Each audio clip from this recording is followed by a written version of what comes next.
The role of the national authorities around Europe is going to develop. I think rightly so, the core emphasis under the DMA has been so far on the European Commission, but we anticipate that the national authorities, need to step up and will become more visible along the way.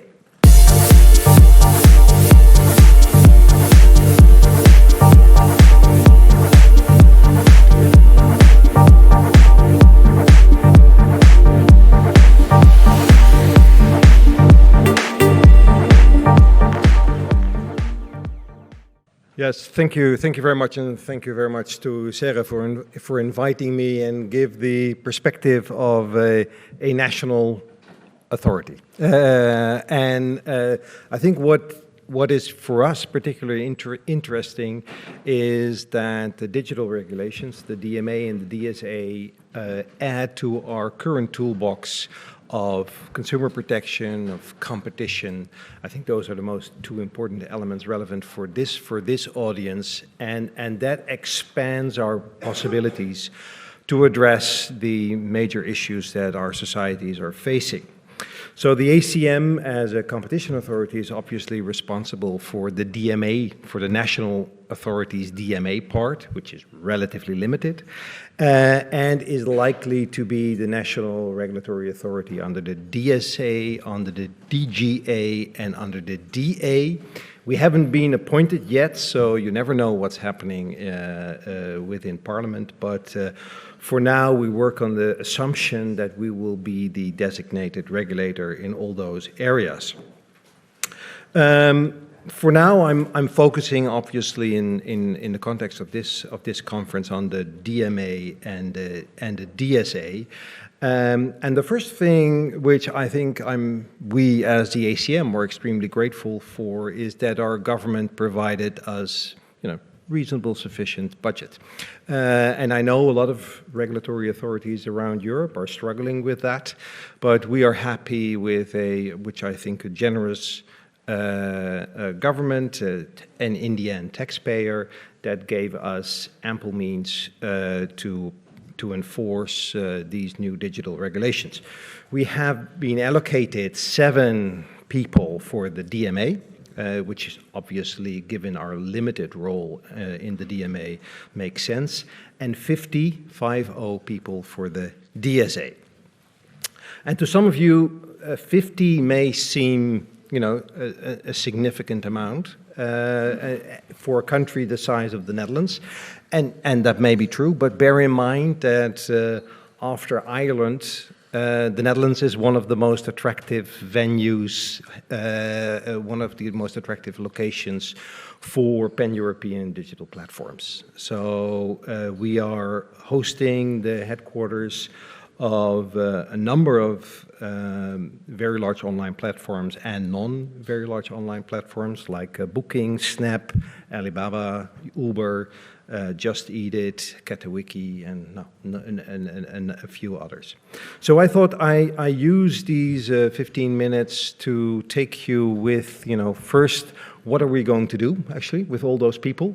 We don't have all the people yet, but we have budget for it. What are the key issues that we are facing? And most importantly, what can people in the Netherlands expect from us?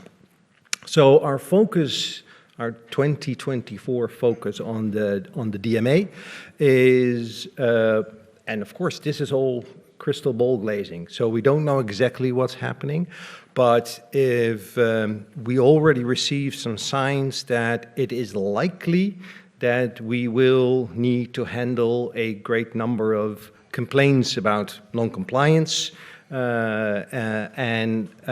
because we believe and we anticipate that the threshold for complainants to go to the national regulator is significantly lower than go to the European Commission. Obviously, we need to develop the relationship, and we have the relationship with the Commission on what to do with the complaints, whether or not to do a preliminary investigation, and that's a relationship that will start to develop, bearing in mind that we have only 7 people. Second, we will support the Commission in its own investigations, either as the local support team as being provided under the DMA Act, or in joint investigative teams. And I think this is a new model that we developed together with the Commission based on financial supervision regulation, where we are actually working in joint teams with the European Commission. And at this moment, 2 out of those 7 people are working with the Commission on in teams on DMA matters. The role of the national authorities around Europe is going to develop. I think rightly so, the core emphasis under the DMA has been so far on the European Commission, but we anticipate that the national authorities, need to step up and will become more visible along the way. And to that end, the European Competition Network, all the regulatory authorities, competition authorities involved in the DMA, will organize an event together as a conference focused on the business opportunities that the DMA creates. We will host the event in the Netherlands. It will take place in June. So we will send out save the dates relatively soon. And we hope also of a really pan-European discussion with business users, with gatekeepers, with academics, with consultants and lawyers, also focusing on the role of the national competition authorities within the DMA context. So more on that space later. On the DSA, our priorities are different. Of course, it's a different animal. The role of the national authority is also different. So we have kind of decided on a few key issues. I think in the context and also in the spirit of what was being discussed before the lunch break, the focus is even more on compliance. And compliance means obviously regulatory dialogue, but also giving guidance. And to that end, tomorrow we will publish a first draft of DSA guidelines written from the perspective of a national authority. And it's not going to be the final set of document, but it is really to start a public debate on further guidance on the obligations under the DSA. It's not comprehensive, but it is a first step, because general guidance is going to be crucial in order to make the DSA a success. Second element is handling complaints. We don't know exactly how many complaints we are going to receive, but if you look, for example, at our consumer protection desk, we receive over 100,000 complaints per year, and that is likely to expand significantly under the DSA. So part of the 50 people will also be entrusted with the task to handle these complaints. We have a big help desk for consumers that consumers can reach by phone, by email, by WhatsApp, and we are now training people to also handle DSA-based complaints. The compliance focus and the enforcement focus will be targeted particularly at the consumer, at the end user. And more specifically, we will have a strong emphasis on marketing targeted at minors, obviously misinformation and illegal content, and what we call informally bad hosters, of which there are allegedly quite a few in the Netherlands. An important element of this compliance framework, and is something that has been discussed already several times, it's setting up a regulatory dialogue. And we intend also to set up this dialogue mainly with the non-very large online platforms and the very large online platforms that are based in the Netherlands. And that dialogue, we're now really in the initial phase, and an important element in creating that culture of compliance that is necessary to make the DSA a success. And then finally, we have also certification tasks, and that is very new for our authority. So we need to certify trusted flaggers, vetted researchers, and out-of-court dispute settlement bodies. We don't know how many will knock on our door and how that actually will, but it might be quite sizable. We're now thinking probably, to give you a bit of a perspective, likely 15 trusted flaggers that we will need to certify during the first year, 5, maybe more, maybe less, we don't know, vetted researchers, and a couple of out-of-court dispute settlement bodies. We need to invent the wheel here, because this is a new task. It's also new in Europe. So together with the other digital service coordinators, we need to find a good way to process applications for certification. So what are the key issues that we are facing? This is what we are going to do. What are we going to face, what we believe? I think the big challenge here, also been discussed many times before, is we need to focus on compliance rather than fines. And that is something that that is important, and also important to repeat all the time. Also important to manage expectations of the public. If we are rated by the public on number of fines and the level of the fines that we are going to impose, we are doing something wrong. So that's why we communicate clearly and loudly right from the beginning that this new structure is about compliance, is about a long-term change in the market from where we are now. And what is important here is that we shift the focus, or do not fall in the trap of legal compliance. This is about effective compliance. This is about what is really happening in the market, and are consumers sufficiently protected in real life. And that's going to be an iterative process. We will not get it right away. And I'm sure that the companies who are subject to the regulation will not get it right away, right from the start. So that requires an open relationship towards a common goal, and the common goal is effective compliance. What is second important, that is a challenge for all the regulators, is to mitigate the information and resource asymmetry between the public bodies and the companies. So that requires, and that's also something that we're doing, and we're not unique in that, staff training on technologies and business models, so that people really understand, or to the extent possible from a regulator's perspective, what's happening on the market, and do not fall in the trap to look at it at a lens only from a legal point of view. Second, what is important is that right from an early stage, we get the involvement of business users, of consumer organizations, outside experts, civil society, and the proverbial wisdom of the crowd.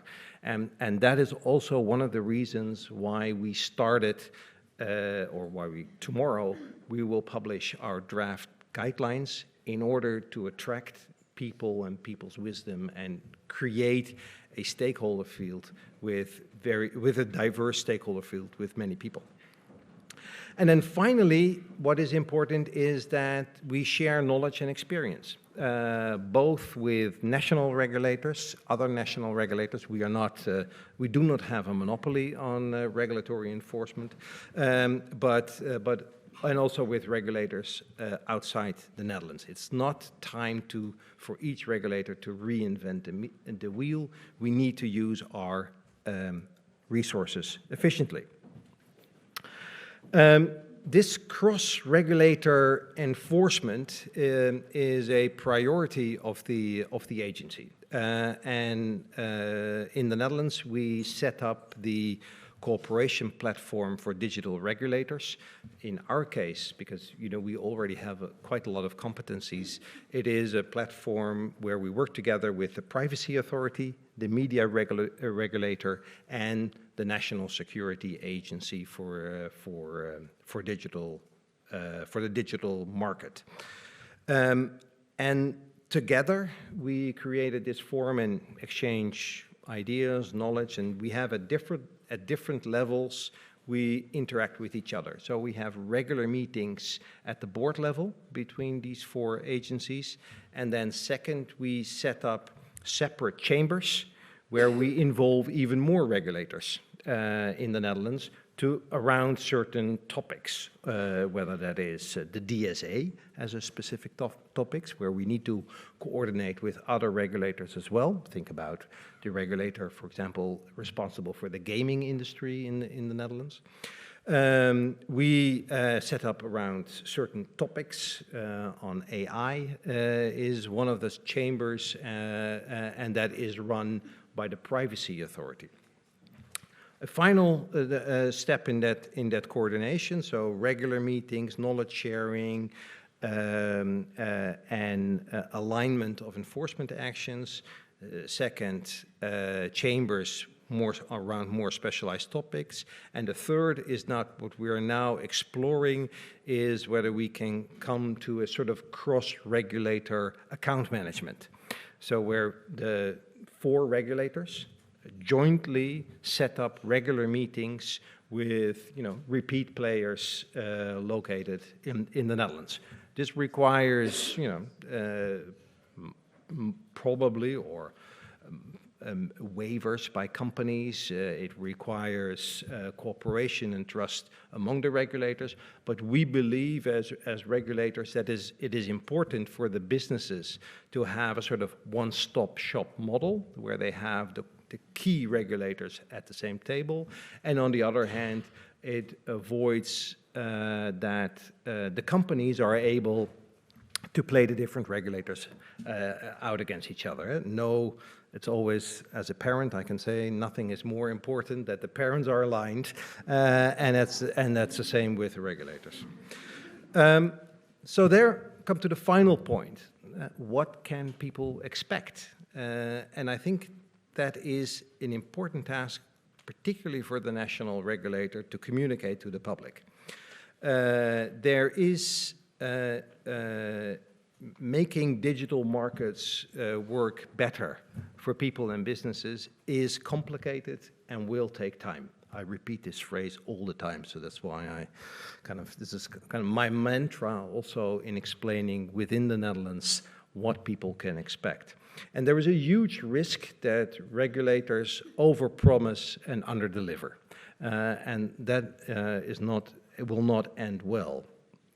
But at the same time, underpromise and underdeliver is not much better. So where we are, I think so regulators like the ACM should just promise and deliver with some aspiration. And so that is where we are. Moderate amount of aspiration, because without aspiration, there is no hope. That's where we are. We do that based on a rule of thumb, and it's not scientifically vetted, but it is a rule of thumb. And the rule of thumb is that 80% of the businesses generally want to comply with the law. They may need some guidance, they may need a little encouragement, but by and large, they will want to comply. 15% of the businesses, are maybe a bit opportunistic. They wait until the regulator takes enforcement action and then comply. And 5% of the business, they will continue to violate the law no matter what the regulator does. No reason not to go after those businesses. It's always important, but this is, I think, the landscape. And that also means that Dutch citizens and businesses they cannot, they shouldn't expect to wake up at some time in 2024 or 2025 in a brand new world where all markets are contestable and fair, and all online platforms are safe spaces with level playing fields for everyone. That is not going to happen. It's something that we aspire, but that we'll continue to aspire. Dutch citizens may expect from us that there are significant steps towards compliance by the relevant companies in the Netherlands, that it's effective compliance, and they can expect that the ACM as a regulator is ready to push this level of compliance further in the years to come. That is the message that we want to bring to the Dutch people, and for which they generously gave us a budget to make that promise clear. Thank you very much. Thank you.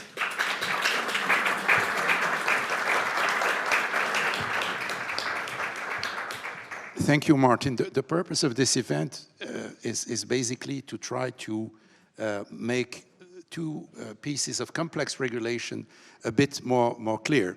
And I want to thank you for having contributed to that with an extremely, if you allow me to say, pedagogical presentation. So we are already a bit late, so I'll just take one question. Is there one question at the back there, the gentleman? Can you give him a mic? Can you give your name, please, and your organization? Sure. Alexander Robert from the European Advertising Standards Alliance. Thank you for this presentation, very interesting. You have mentioned trusted flaggers and out-of-court dispute settlements. These tools will be important, of course. You have also mentioned the guidelines, the draft guidelines that will be released apparently tomorrow. I was wondering, at Dutch level, but also if you have an answer, which I'm not sure, also at EU level, will there be guidance on these mechanisms? On the conditions, on the requirements? Some of them are already in the DSA, but they still need some further guidance, most likely. So, yeah, thank you for any answer you may have.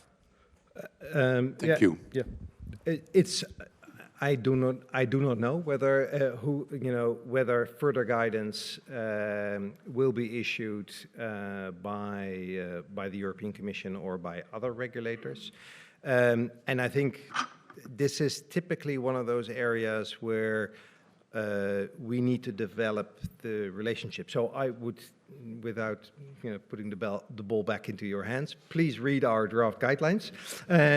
If you think there is room for further improvement on one or more topics, that is definitely something that we take on board. We have a long experience in the Netherlands with providing guidelines in an iterative process. So we'll first issue draft, then we do sometimes a second draft, sometimes a third draft. We publish guidelines, and a year later, additional guidelines. So we see this as an ongoing process in a dialogue with the market. So your input in that dialogue is extremely valuable.